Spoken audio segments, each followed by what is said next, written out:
আসসালামু আলাইকুম। সারা দেশে এক আবেগঘন পরিবেশ বিরাজ করছে। বিশেষ করে বাংলাদেশের সাংবাদিকদের মধ্যে প্রথম আলো কলাম সহ স্পেশাল রিপোর্ট একটার পর একটা এ পর্যন্ত ৮-১০টা হয়ে গিয়েছে প্রায়। তারা নিউজ করছে একজনের জন্য খুব ভালোবাসা, কান্না। তিনি হচ্ছেন যশোর কারাগারে বন্দী নিষিদ্ধ সংগঠন ছাত্রলীগের সাবেক নেতা, বাগেরহাটের একটা উপজেলার ছাত্রলীগের সাবেক সভাপতি তিনি। খুব ছোটোখাটো পদ না।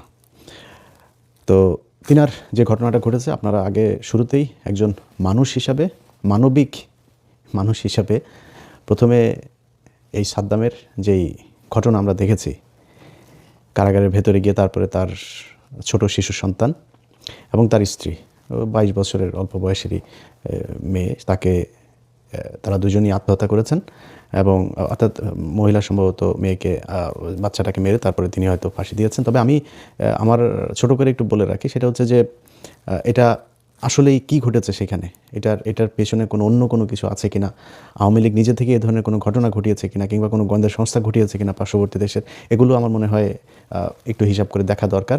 আমি অ্যাপার্ট ফ্রম দিস আমি এই জায়গাটা আনতেই চাই না। এটা নিশ্চয়ই পুলিশ প্রশাসন তারা দেখবে। আমি ধরে নিচ্ছি যে এটা একটা আত্মহত্যা ছিল, এটা মনে রেখে আমি আমার আলোচনা করছি।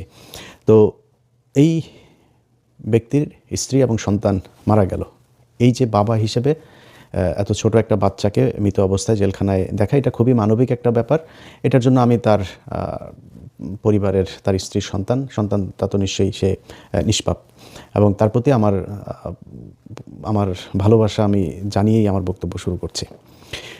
কিন্তু বিষয় হচ্ছে যে আজকের যে বাংলাদেশ, এই যে বর্তমান যে বাংলাদেশ, আওয়ামী লীগের হাজার হাজার কর্মী জেলখানায়, তাদের এই পরিণতি, এই রাজনৈতিক অসহিষ্ণুতা, এটা নিয়ে এসেছে কে? আজকে অনেকেই মনে করবেন যে আওয়ামী লীগ যদি এটা করেছে তাই বলে কি এখন আওয়ামী লীগ চলে গিয়েছে, অন্য সরকারই সেটা করবে? মানে এই সরকার করছেটা কি?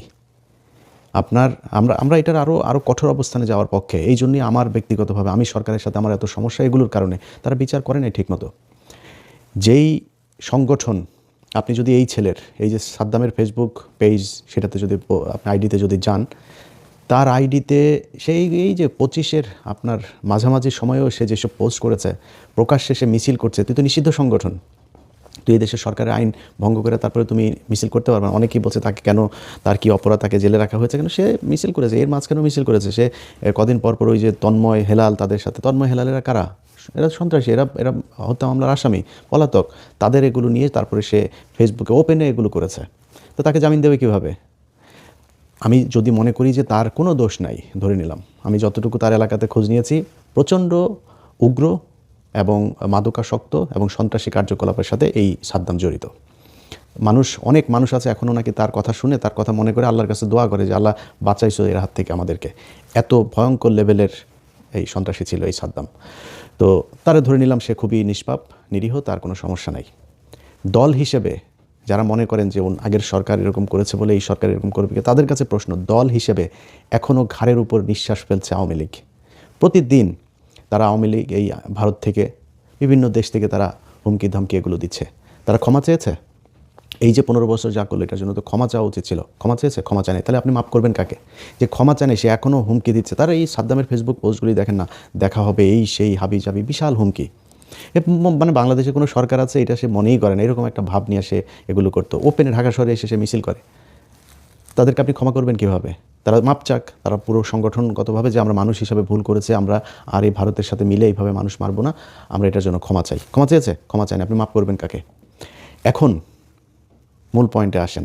আমাদের দেশের সাংবাদিক, এই যে প্রথম আলো বিশাল সুন্দর এক যে সাদ্দামরা কেন মৃত স্ত্রী সন্তানদের সাথে দেখা করতে পারে না, এক কলাম লিখেছে তারা। আরও সব সাংবাদিকরা দেখলাম একদম মানে পাগল হয়ে গিয়েছে এটার জন্য। ভাই, এই 15 বছর অনেক ঘটনা ঘটেছে। আমি আমার আজকের ভিডিওতে আমি এই মানে ঘণ্টাখানেক ঘাটাঘাটি করে যে কটা ভিডিও পেয়েছি, সেই কটা ভিডিওর ব্যাপারে আপনাদেরকে বলবো যে কি করেছে এখন এই 15 বছরে এই বাংলাদেশের মানুষের উপরে কী নির্যাতন হয়েছে। আপনাদের খিলগাঁয়ের জনির কথা মনে নেই? জনির বাচ্চার বয়স কত? যারা সাদ্দামের আজকে এই মুক্তির কথা বলছেন, এই সাদ্দামের মুক্তির মতো এরকম আরেকজনকে তো মুক্তি দেওয়া হয়েছিল এর আগে, মনে নাই? সেই ব্যক্তি ছাড়া পেয়েই তারপরে গিয়ে হাদিকে মেরেছে। তো এখন সাদ্দামরে ছাড়তে হবে? সে তারপরে আবার ফের হাসনাতকে ধরবে, সার্জিসকে ধরবে, নাহিদকে ধরবে, নাসিরুদ্দিন পাটোয়ারিকে ধরবে, এই জন্য ছাড়তে হবে? তার অন্যায়ের সাজা পাইতে হবে। সেখানে সে এই যে প্যারোলে মুক্তির বিষয়, বিডিআর সদস্যদের যাদের সাজার মেয়াদ শেষ হয়েছে আজ থেকে 10 বছর আগে, এরকম এক ব্যক্তির গেল কিছুদিন আগে কুমিল্লাতে তার বাবা মারা গিয়েছেন, তার প্যারোলে মুক্তি দেয় নাই। ছাড়ে তো নাই, প্যারোলে মুক্তি দেয়নি। কেন দেয়নি জানেন? বলেছে সেখানে যেতে আসতে সময় লাগবে, এই জন্য মুক্তি দেয়নি। কই এই দেশের মিডিয়া কথা বলে নাই তো? এখন পর্যন্ত বিডিআরের লোকজন জেলখানায় আছে, তাদের পরিবারের লোকজনের সাথে তো কথা হয়। ভাই, এই মানে ক্যান্সারের রোগী আছে বেশ কয়েকজন, শরীরের বিভিন্ন জায়গায় কোমর, পায়ের এখানে আপনার ড্রিল মেশিন দিয়ে এই আর্মির লোকজন তাদেরকে নির্যাতন করেছে। পা অবশ হয়ে গিয়েছে, হাঁটতে পারে না, নানান অসুখে ভুগছে। অনেক বছর, তো 17-18 বছর হয়ে যাচ্ছে। মানুষগুলোর প্যারোলে যাইতে দেয়নি। এরকম অনেকের স্ত্রী, সন্তান, বাবা মা মারা গিয়েছে, ম্যাক্সিমামকে প্যারোলে মুক্তি দেওয়া হয়নি। তারপরে প্যারোলে মুক্তি, এটা একটা মানবিক ব্যাপার। এটা কেন হয় নাই, কী হয় নাই, প্রশাসনের দিক থেকে একটা বলছে, তাদের দিক থেকে আরেকটা বলছে, আমরা জানি না কি হয়েছে। প্যারোলে মুক্তি দিলে আপনি জেল গেটের ভেতরে নিয়ে যে তাকে দেখিয়েছে, এই মানবিকতা আপনি দেখিয়েছেন? আপনারা লাশ দেন নাই। এই পুরান ঢাকার ইব্রাহিম, আমাদের এই ক্রাইম এডিশনে নিউজ গিয়েছে, দেখেন ইব্রাহিমকে এই যে 7টা ছেলেকে গাজীপুরে মারলো, একটা লাশ দেওয়া হয়নি।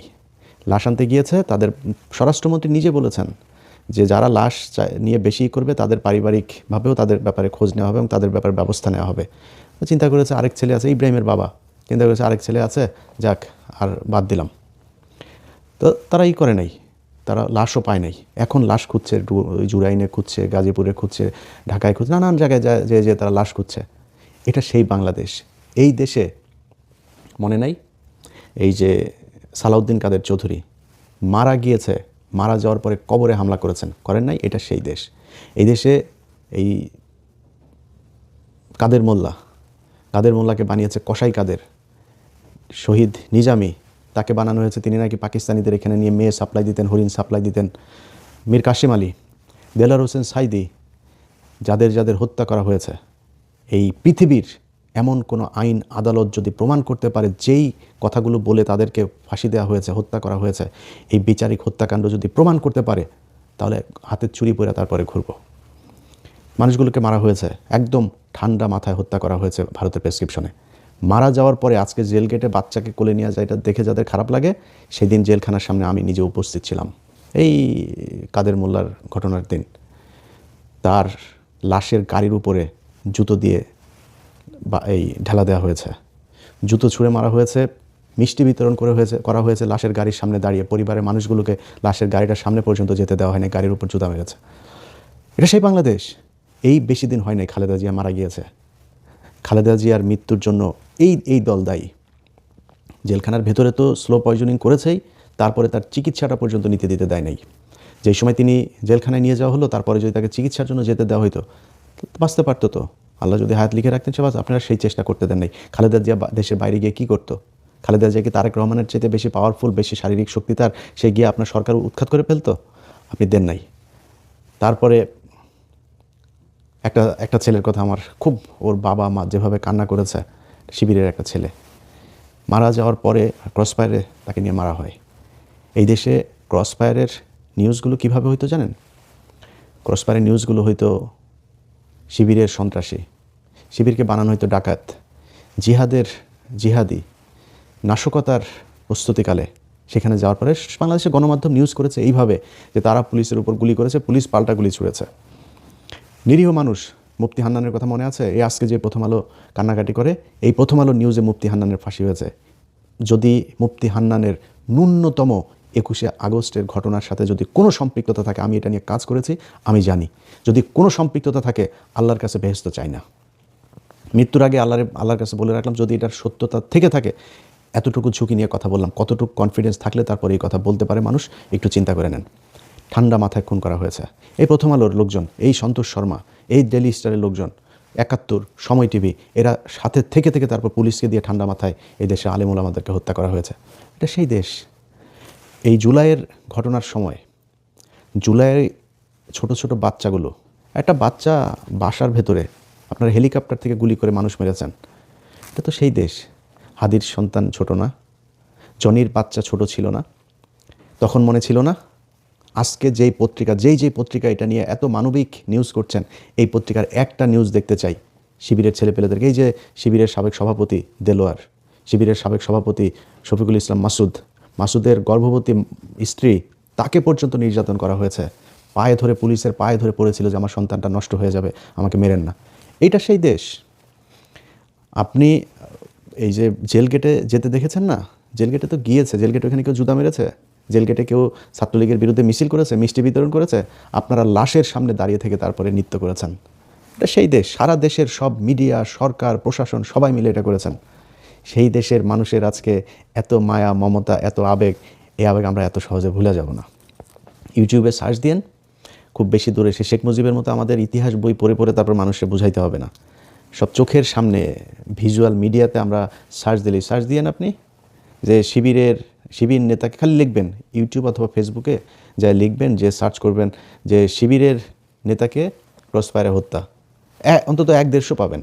পাবনায়, ঝিনাইদহে, কুষ্টিয়া, চুয়াডাঙ্গা, এই ঢাকায়, ওই মানিকগঞ্জে, ওই লক্ষ্মীপুরে, সাতক্ষীরায় মানুষই মনে করা হতো না।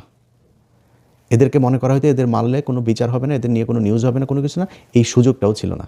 এটা সেই দেশ। আজকে আপনারা কান্নাকাটি করছেন, আমরা ভুলে যাই নাই। এগুলো আমাদের নিজের চোখের সামনে আমরা দেখেছি এই দেশে কী ঘটেছে। অতএব আমরা একটা সুন্দর দেশ চাই, একটা মানবিক দেশ আসলেই চাই। কিন্তু মানবিক দেশ যদি আপনি চান, তাহলে যারা মানবতা বিরোধী অপরাধ করেছে তাদের বিচার হইতে হবে। তাদেরকে দিয়া তারপরে আপনি দেশ সুন্দর করবেন। এই ছাত্রলীগের সন্ত্রাসীদেরকে দেয়া, এই ছাত্রলীগের সন্ত্রাসীরা এমন কি নাই যেটা তারা করে নাই। আরে ভাই, ভোট দেন নাই আপনি বলেছেন ধানের শীষে ভোট দিবে, এই 2018 সালে, বেশি দিন হয় নাই। আপনি ধানের শীষে ভোট দিবেন, নৌকায় দিবেন না ভোট। জোর করে আপনার সিল মারাইতে গেছে, আপনি মারেন নাই। দিনে ভোট দিয়ে আসছেন, রাতে গিয়া তারপরে আপনাকে ধর্ষণ করা হয়েছে, ঘটে নাই এই সুবর্ণচরে। এটা এই বাংলাদেশের ঘটনা এগুলো। আজকে মানবতা দেখাইতে আসেন ছাত্রলীগের পক্ষে, বিচার হইতে হবে। এই ঘটনার পরে আপনার ওইখানকার ডিসি, ওইখানকার এসপি, তাদেরকে হুমকি দেওয়া হচ্ছে ভারতের নাম্বার থেকে। আপনি এখনও পর্যন্ত আপনাদের কোনো নাই, অনুশোচনা নাই, কোনো ক্ষমা চাওয়ার কোনো আন্তরিকতা নাই, মনোভাব নাই। আপনারা এখনও পাইলেই ছিঁড়া ফেলবেন, খায়া ফেলবেন, আবার ফের দেশকে সেখানে কোথায় নিয়ে যাবেন?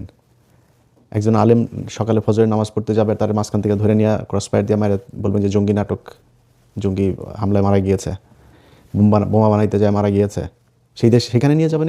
এই দেশে আবার ওরকম কোনো কিছু যদি এই দেশের প্রশাসন, এই দেশের সেনাবাহিনী, পুলিশ বাহিনী, বিডিআর বাহিনী সব মিলেও যদি চিন্তা করে না, এই দেশে আরও কয়েক হাজার মানুষ তাদের জীবন দিয়ে দিবে, সেই জায়গায় যাইতে দিবে না। আমরা ভুলে যাইনি আমাদের যত সমস্যা। এই যে আজকে কথা বলছি না, দেখছেন আমার কথা মনে হচ্ছে যেন সরকারকে সেভ করার মতো করে কথা বলছি। এই সরকারের সাথে যত সমস্যা আমার তৈরি হয়েছে, সব কিছুর জন্য এই বিচার না করা দায়ী। এই 1.5 বছর সরকারের সাথে মিলেমিশে বিভিন্ন কাজের মধ্যে তাদের সহায়তা চেয়েছি, তাদেরকে সহায়তা করতে চেয়েছি, দেখি সব জায়গায় একই রকম। এই যে আসিফ নজরুল এত সুন্দর মিষ্টি মিষ্টি করে কথা বলে না, এখনও পর্যন্ত আওয়ামী লীগের বিচারক, আওয়ামী লীগের এগুলোকেই করছে। প্রতিদিন আপনার চুরি করে করে মানুষকে আপনার জামিন দিচ্ছে। আরে ভাই, দিলীপ আগারওয়ালা কেমনে জামিন পায়? হাদিকে যে মারল সে জামিন পায় কেমনে? তাদের ব্যাপারে কোনো ব্যবস্থা নিয়েছেন আপনারা? কোনো ব্যবস্থা নেওয়া হয়নি। এগুলো এই সরকারের পক্ষ থেকে করা হচ্ছে বলেই সরকারের বিরুদ্ধে কথা বলছি, সামনে আরও বলতে হবে, যদি নাকি এগুলো ঠিক করে না দিয়ে যান। আপনাদের হাতে সেই সময় নাই, করতে পারবেনও না। সো আমার মনে হয় যে এই যেগুলো এখন পর্যন্ত আছে, যতটুকু আছে, এটারে যদি শক্তিশালীভাবে যদি করে দিয়ে না যাইতে পারেন, এই যেমন ভোটের জন্য নাচানাচি করেন না, কেন করেন? ভোটের জন্য নাচানাচি করেন আপনার জীবন বাঁচাইতে। আপনারা এই দেশে কারোর দ্বারাই শান্তিতে থাকতে পারবেন না, না সাধারণ মানুষের কাছে জুতা খাবেন, আপনার এই আওয়ামী লীগের কাছে তো খাবেনই। সো মনে করেন না যে আওয়ামী লীগকে টাকা পয়সা খেয়ে তারপরে তাদের সুবিধাজনক জায়গায় দিয়ে যে তারপরে আপনারা এখানে ভালো থাকতে পারবেন, সারা জীবনেও পারবেন না। তাদের ব্যাপারে আপনাদেরকে সুনির্দিষ্টভাবে মানুষের যেই চাহিদা, মানুষের যেই দাবি, সেই দাবির প্রেক্ষিতে এদের বিচার করতে হবে, যার যতটুকু শাস্তি। যেই ব্যক্তি ওই দিনাজপুরের এক প্রত্যন্ত গ্রামের একজন আওয়ামী লীগের কর্মী, তার সাজা যতটুকু, যদি 1 মাস হয় সাজা 1 মাস হবে। যে কেন্দ্রে ছিল, কেন্দ্রে থেকে যে হত্যা নির্দেশ দিয়েছে, তার সাজা যতটুকু ততটুকু হইতে হবে।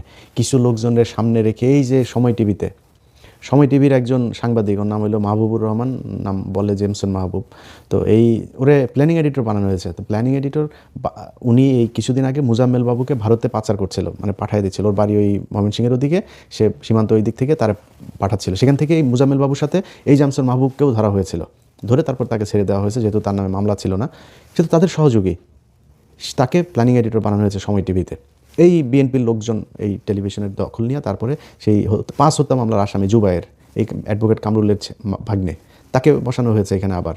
আবার সেই খান মোহাম্মদ রুমেল, যে কিনা বিএনপির লোকজনকে নিয়ে অপমান করতো টকশোতে, সেই রুমেলকে বানানো হয়েছে এটার হেড অফ নিউজ। এগুলো চলছে আমাদের চোখের সামনে দেখছি। ভাই আপনি আমারে দরকার হলে মারেন, থাপড়ান, কোনো সমস্যা নেই ভাই, কিন্তু চোখের সামনে এই দেশে যারা কিনা এই 15 বছর এই স্বৈরাচারের দোসর হয়ে কাজ করেছে তাদের বিচার করবেন। ভারতের ব্যাপারে আমাদের দেশকে স্বাধীন সার্বভৌম রাখার জন্য যা যা করার দরকার সেগুলো করবেন। আপনি আমার থাপড়াবেন, তো আপনার পায়ে ধরে পড়ে থাকবো, কিন্তু এগুলো করবেন আপনি আমার $1,000 বিলিয়ন মিলিয়ন ডলার দিয়েও লাভ হবে না, ওইটা আগে করে যেতে হবে। তো যাই হোক, বক্তব্য শেষ করছি। যাদের আমি যা যা বললাম এগুলোর ব্যাপারে যাদের দেখার দরকার হয় ফেসবুক ইউটিউবে সার্চ দিয়ে পিছনে একটু দেখলে আবার ওগুলো মনে হবে। আমরা গোল্ডফিশ জাতি, তো এই গোল্ডফিশ ন্যাশনের জন্য আমার মনে হয় পিছনে গিয়ে এই জিনিসগুলো বারবার দেখা দরকার। কবরে গিয়ে সালাউদ্দিন কাদের চৌধুরীর কবরে হামলা, সুবর্ণচরের 4 সন্তানের মাকে ধর্ষণ, তারপরে এই যে 6 জনকে আপনার গাজীপুরের এক ঘরের মধ্যে মারা, তারপরে এই মিরপুরে আপনার মারল 8টা ছেলেকে, এই মানুষদের ধরে নিয়ে যে মারা হয়েছে না, এই দেশে সেনাবাহিনীর ক্যান্টনমেন্টের ভিতরে সেনাবাহিনীর অফিসারদেরকে নিয়ে গুম করে রাখা হয়েছিল। 17 বছর ধরে গুম হয়েছিল, খবরও জানে না কেউ। শেখ হাসিনা থাকলে 17 আরও বছর গেলেও এটার কোনো বিচার হইতো না, তাদের খোঁজও পাইতেন, ওইখানেই পচে মারা যাইতো। দেশের নিজের, আরে ভাই যে অপরাধ করেছে বা আপনারা মনে করেন যার বিরুদ্ধে ব্যবস্থা নেবে সেটা তো পরের কথা। মীর কাশেম আলীর ছেলেকে পর্যন্ত, বাবার জন্য ছেলেকে পর্যন্ত করেছেন। কি অপরাধ ছিল আপনার এই যে গোলাম আজমের ছেলের? তারে গুম করে রাখতে হবে, একজন চৌকস একজন অফিসার, তারা আপনারা গুম করে রেখেছেন। সেনাবাহিনীর ক্যান্টনমেন্টের ভেতরে মানুষ নিয়ে গুম করে রাখা হয়েছে, কই বলে নাই তো কেউ। এই সাংবাদিকরা এগুলোর পক্ষে কথা বলেছে। এই খালেদা জিয়াকে ঘর থেকে বের করার সময় তার ফ্রিজের মধ্যে মদ ঢুকিয়েছে এই সাংবাদিকেরা। তাদের ছত্রছায়ায় তাদের এই সেনাবাহিনীর লোকজনের এগুলোকে তারা গোপন রেখে এইভাবে তারাই নিউজ করেছে, এই প্রথম আলো নিউজ করেছে। এত তাড়াতাড়ি আমরা ভুলে যাইনি এগুলি। আমাদেরকে এত মায়া কান্না দেখায় লাভ নাই। যেই ছেলের এই যে সন্ত্রাসী আপনার নিষিদ্ধ ছাত্রলীগের সাদ্দাম, তার মাসুম বাচ্চা, তার স্ত্রী, তাদের প্রতি সহানুভূতি থাকলো। এই এরকম পাপ যেন এই দেশের আর কোনো রাজনীতিবিদ না করে, এই প্রত্যাশা রেখে শেষ করছে। আল্লাহ হাফেজ।